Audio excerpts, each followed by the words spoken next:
Hello guys, ఈ మధ్య ఏంటో మా ఇంట్లో పాలు విరిగిపోతున్నాయి.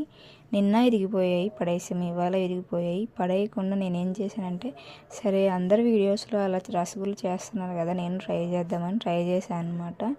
మొత్తము ఇంకా విరిగినా కానీ పాలల్లో కొంచెం పాల శాతం ఉండిద్ది అంటే, అందుకే వెనిగర్ వేసి మళ్ళీ ఇంకొంచెం పూర్తిగా విరిగిపోయేదాకా అలా చేశాను అనమాట. అలా చేసి సింపుల్గా కొంచెం మంచిగా ప్రెష్ చేశాను అనమాట. వాటర్ లేకపోకుండా అలా చేయాలంట. అలానే ట్రై చేశాను. యాస్టీజ్ వాళ్ళు ఎలా చెప్పారో అలానే చేశాను. ట్విస్ట్ ఏంటంటే, ఇక్కడ అంతా బాగానే ఉంది, బాగానే వచ్చింది. టేస్ట్ ఫ్లేవర్ సేమ్ అలానే అనిపించింది. కానీ అది తీసుకునేసరికి రసగుల్లా మాత్రం సాఫ్ట్గా లేదు, గట్టిగా ఉందన్నమాట. మరి ఎక్కడ మిస్టేక్ జరిగిందో తెలియదు. అయితే పర్ఫెక్ట్ అయితే రాలేదు, ఫ్లాప్ అయిపోయింది. సర్లే అని చెప్పేసి లైట్ తీసుకున్నాను. సో ఇది వీడియో నచ్చితే లైక్ చేయండి. Don't forget to subscribe.